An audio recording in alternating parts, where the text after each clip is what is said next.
Thank you very much, Professor, for this very interesting and deep presentation, going through so many different perspectives and sharing many, I would like to say this critically, points of view, because they weren't point of view. And that's a bit one of the center of my question. I would like to start from the end of your talk. You quote Michel de Certeau saying that this kind of astonishment is not accompanied, if I noted well, by representation. And I say that this word representation is particularly meaningful for me, because we could also see, we could also say that seeing without eyes is a way of seeing beyond or before representation. That was a particularly way of seeing that became somehow universal without, there are no universals, of course, but it's like representation and universal go together. And my question was if you think that we could speak also of point of touching or point of hearing, or if this the privileged position of the point of view, which are plural and multiple, because we know now that there are many points of view, but having a point of view is always somehow being separated from a landscape and environment. Well, I don't know if we can actually say something like this in regards of the experience of hearing or of touching, but of course there is a point from which we hear something or touch something. And I wanted to know if how would you conceptualize this the singularity of those other senses? An interesting question, of course. And I was in search while I wrote now during the last 2 weeks this paper and reading a lot of books to find a point of to discuss and to understand experiences of people who won't have a visual understanding of representation, but even an acoustic or even only a touching and building real, it's fascinating to read even, you know it, Helen Keller, and to go to Jorge Luis Borges or even Jacques Le Seurat. Different religions, different contexts, different positions. And but united in this trying, in these trials to have a world beyond the visual. Therefore, I thought it could be interesting for your seminar. There are people making and sharing these experiences. And of course, they have a point. They have a point, but it's a very different point. It's very interesting to read. Yeah, I quoted a lot, but it would have been necessary to quote much more to read the practices and strategies of orientation in a city, for example, or Sabriye Terbrinken going to Tibet. She's blind and wants to in Tibet to build up a school for blind children, because there are a lot of Tibetan children going blind very early, maybe because it's very high country. I don't know exactly. And it's very interesting to see this is what we call the point of view is not the point they are acting. And therefore I was fascinated by this comment when John Martin Hall says, I have no world which stays. My world is always a world of becoming, of new, of other effects. It's not possible to have there at any point to stand and have it. Maybe this is a very short answer to your fine question. Thank you very much. So thank you, Jacopo, and I think that Julia has a question. So yeah, if you can activate. Of course. Thank you, Morgan.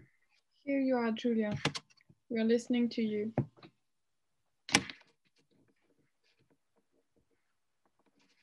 Okay.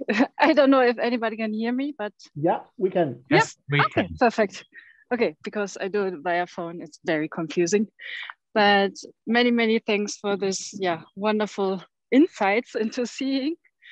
And maybe my question connects well to the question of the speaker before, because I was wondering if one of the points of all the quotations and especially the experiences of the blind points towards something that seeing is not really seeing, but it's a sense that it's developed from many other senses as well. So that would fit into, I don't know, the theory of development of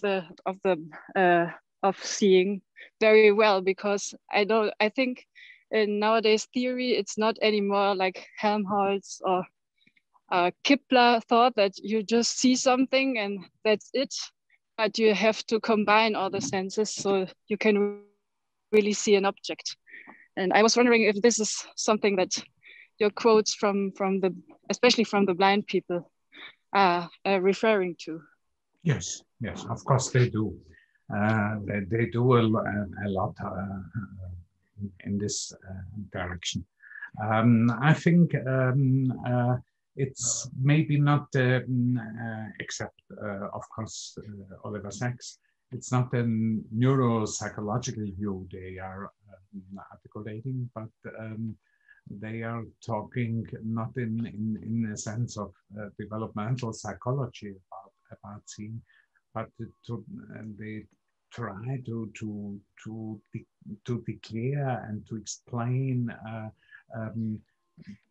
their own practice of being orientated in the world. I have written while I wrote this paper, and it was much longer, and I have to apologize not only for my bad English, but even because it was a little bit too long. There was a long chapter on Wittgenstein and his reflections on the inner and the outside, inside and outside, das Innere und das Äußere. Because Wittgenstein is always on the way to look what does our language with us. And if you there are several passages in the books I read during the last weeks coping with this problem that we have a language always with visual metaphors, and how crazy it might be for a blind person using these metaphors, come and look and gaze and so on, and not feeling what these metaphors imply and how they could be transformed or become another meaning. And therefore, it's maybe a little more complicated than even developmental psychology thinks. Thank you, Julia. And the word to Graziano Lingua. Graziano, can you hear us? I believe you have your microphone closed. So please open your mic. Yes, sorry. Right. Thank you, Professor, for your wonderful speech. I would like to ask a question, but if I can, I will do in Italian to be clear. I ask Alessandro if I can translate it. La mia questione, maybe that you understand Italian.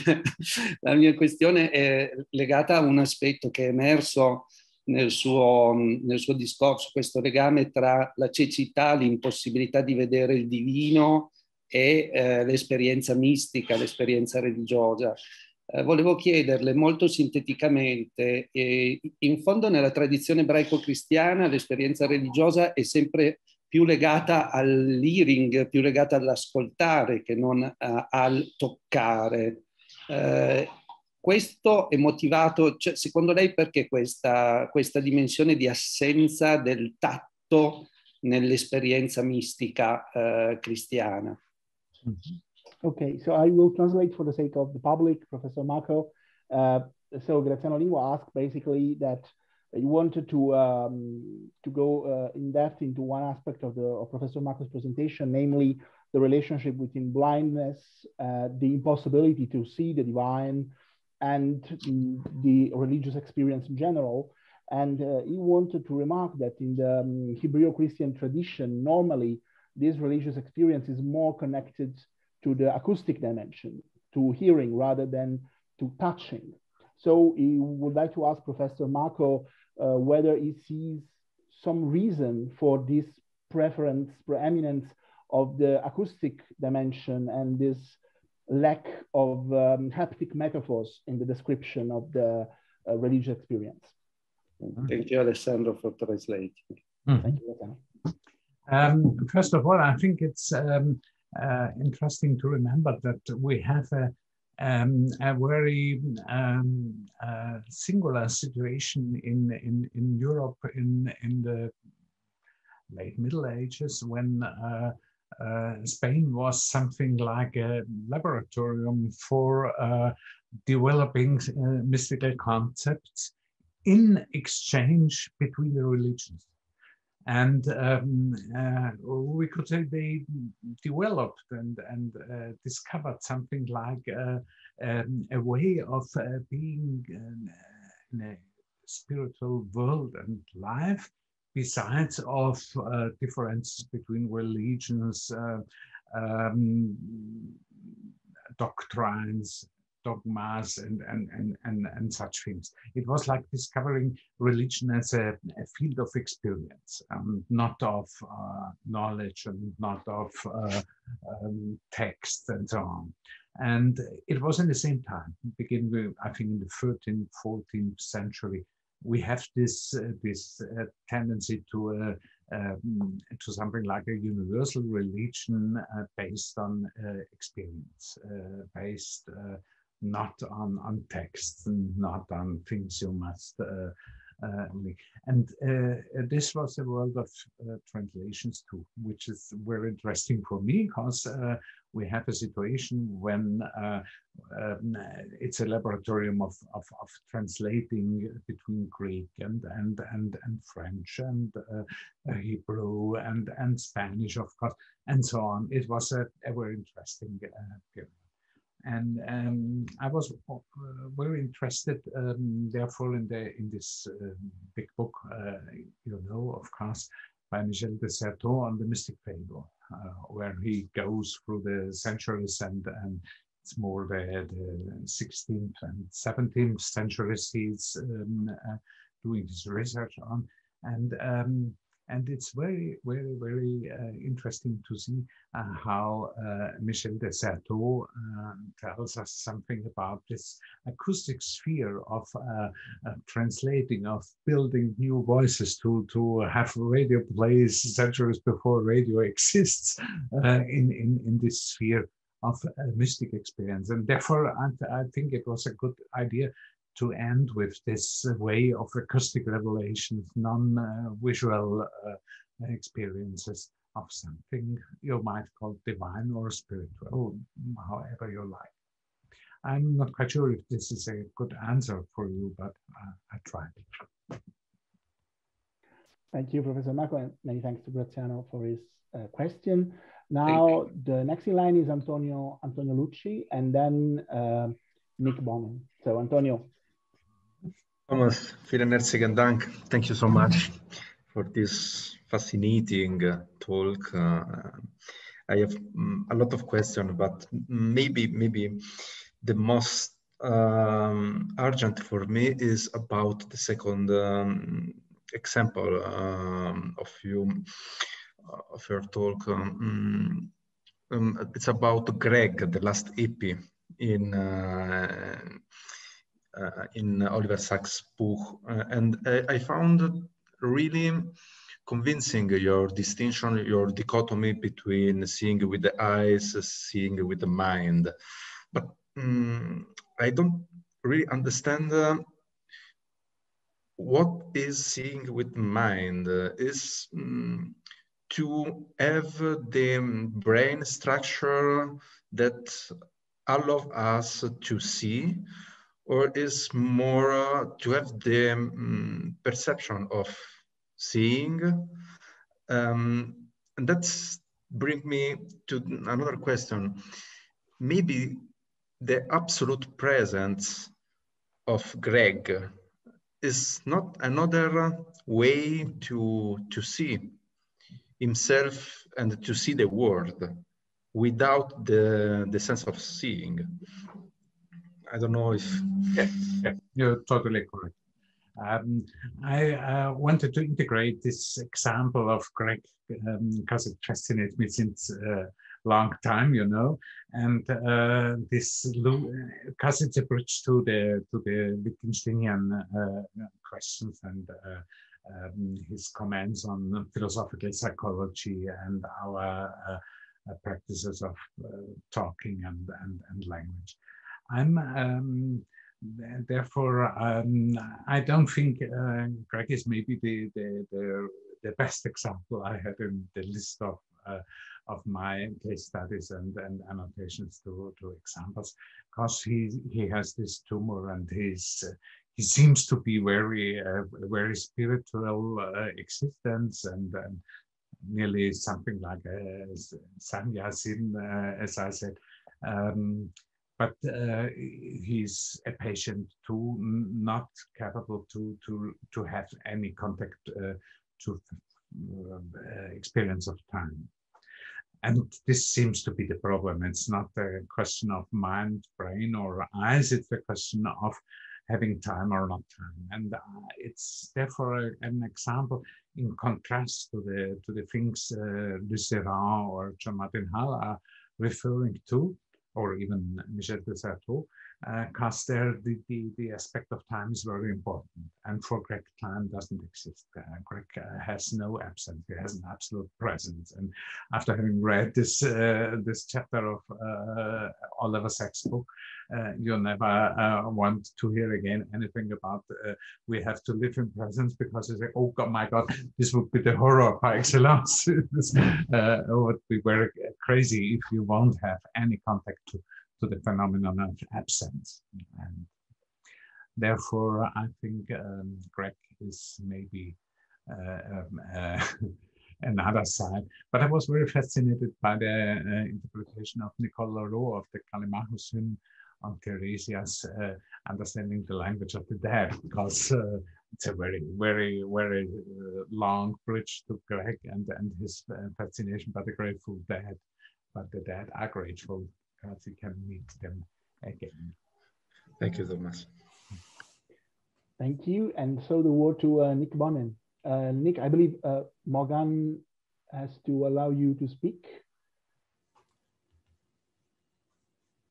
Thank you, Morgan.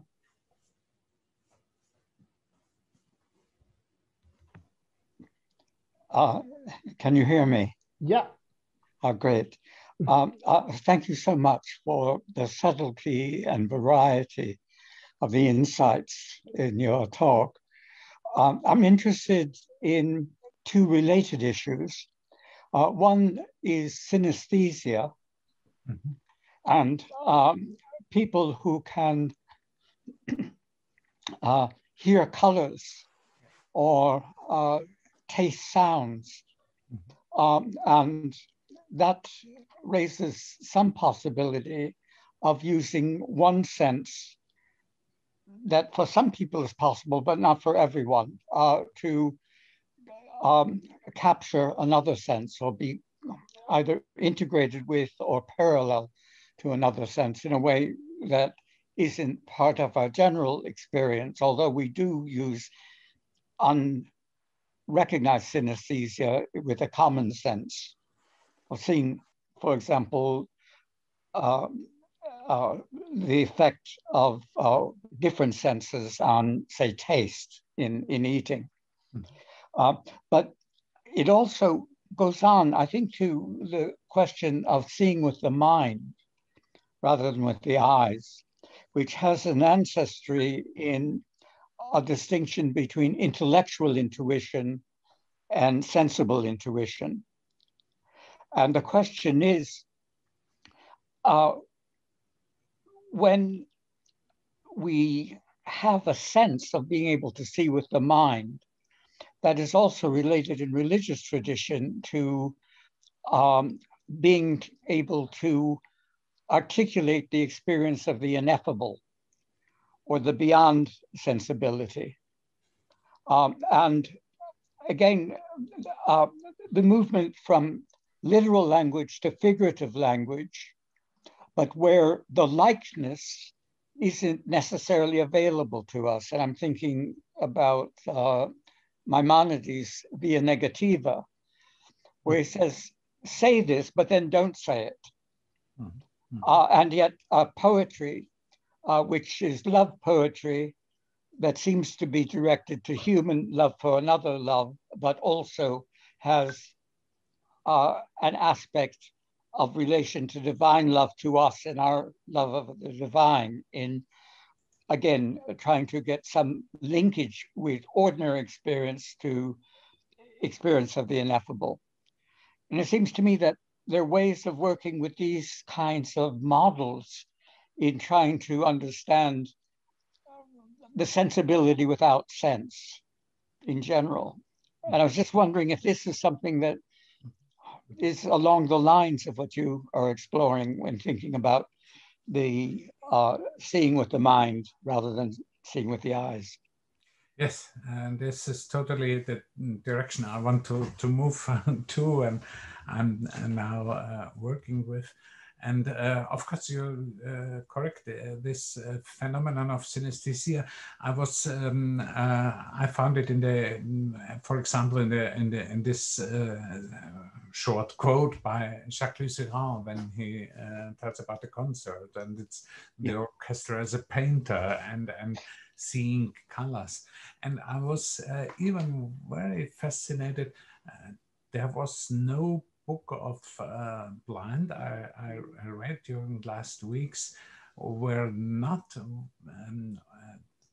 they emphasized on their capability to have colors, not objects, not structures, not complex images or pictures, but colors itself.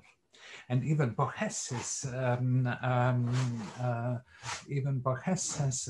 a lot in this famous lecture on blindness about his fable and his concept. And I was therefore thinking about colors. Colors is not having objects. Colors is another thing than seeing things or images or representations. And therefore, it would be very, very,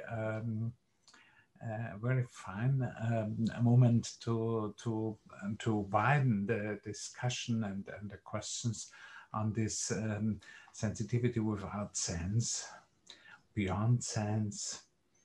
And sometimes I think it's that's the most important thing you can maybe have with.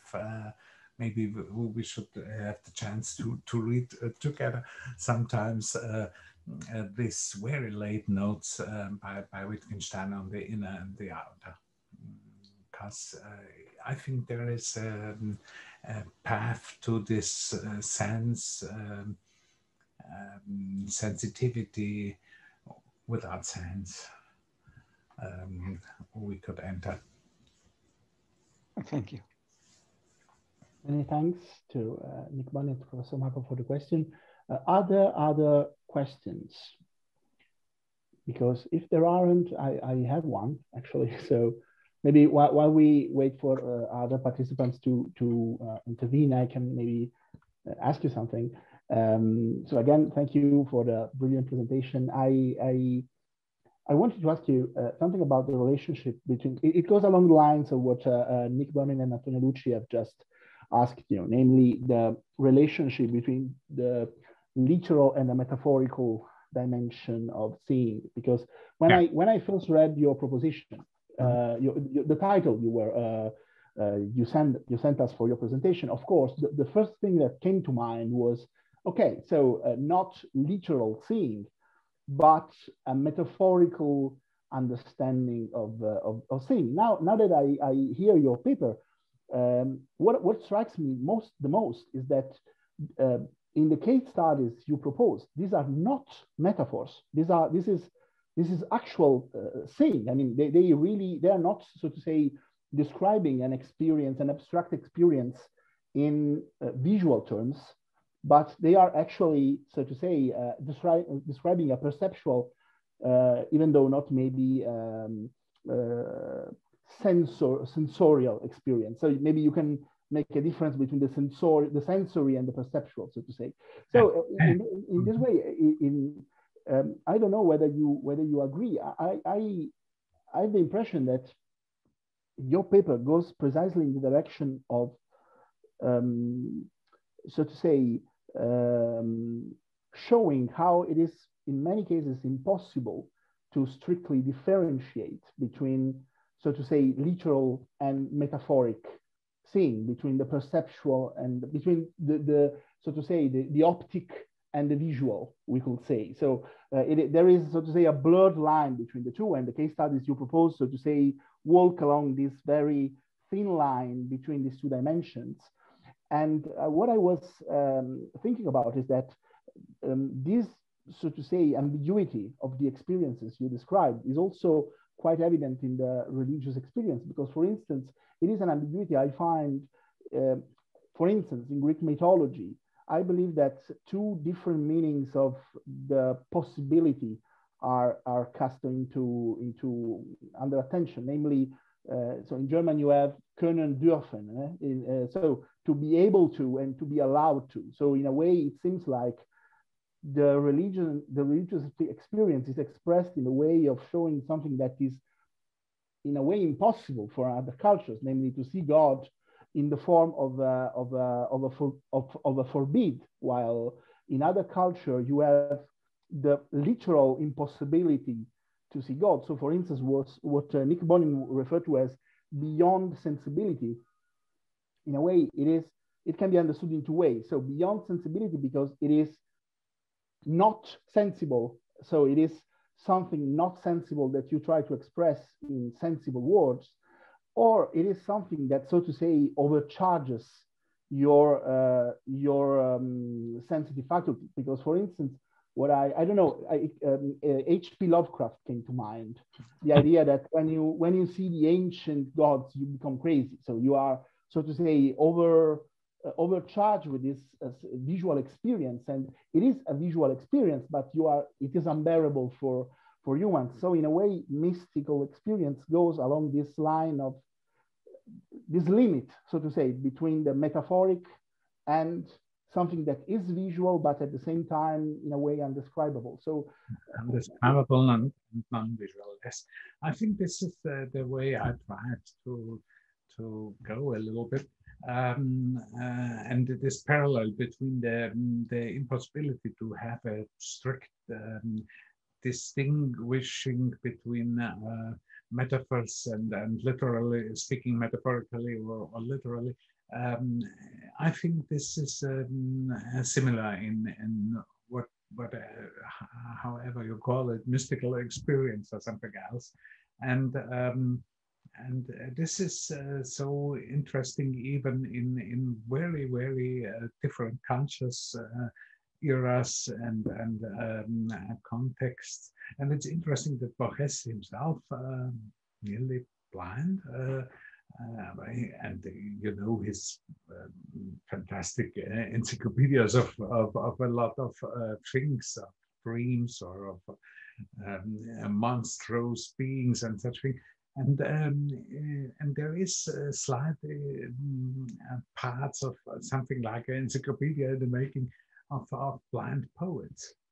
I didn't even know that. And such a lot of blind, and he's very happy remembering us that Joyce was blind in the Finnegan's Wake was dictated.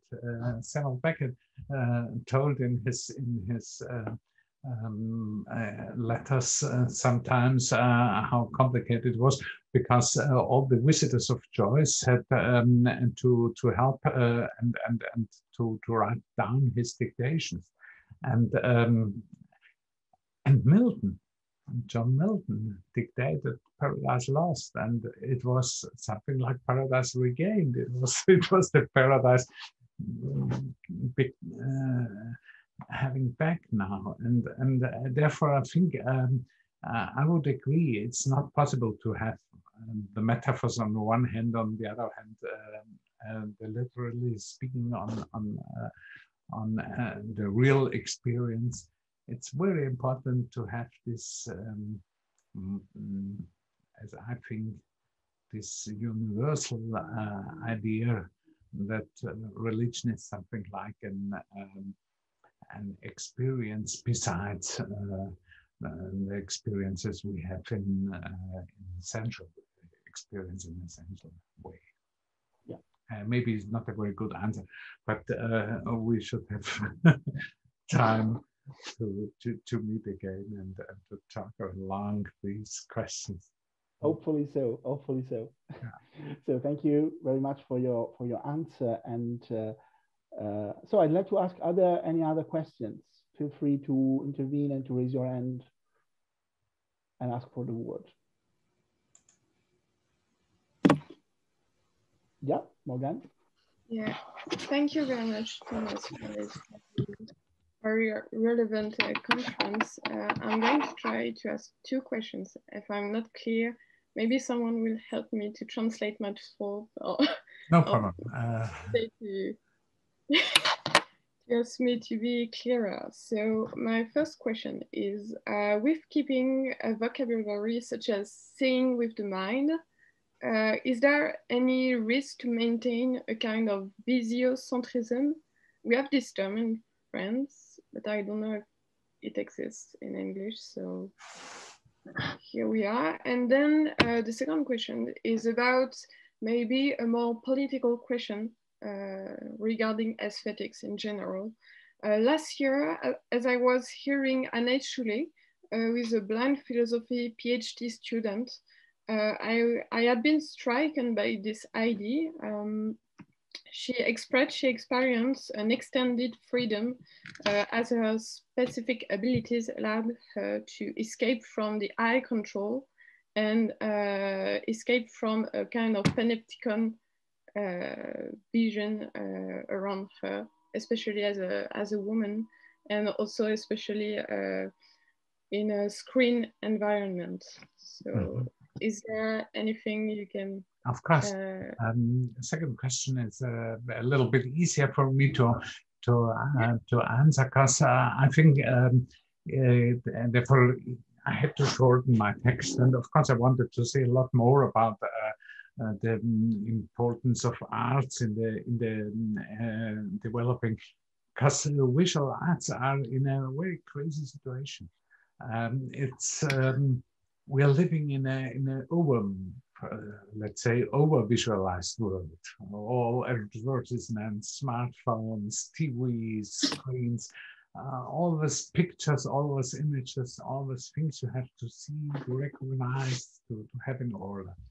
And the artists now in the situation to ask, what can we do in our area, which is somehow critic on this over visualization of world, this what I called in my preface the desert of Zoom or something else, and of course they are trying, and of course there are even blind artists trying to have new ways.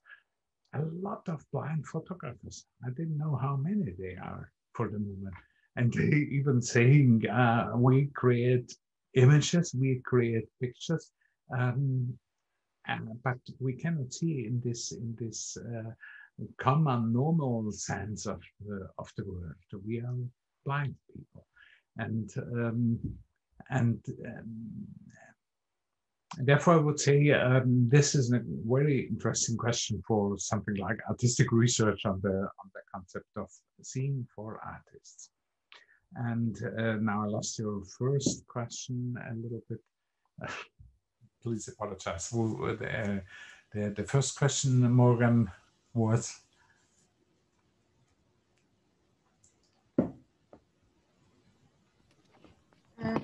My first question is quite linked with your answer, with the answer you just gave here.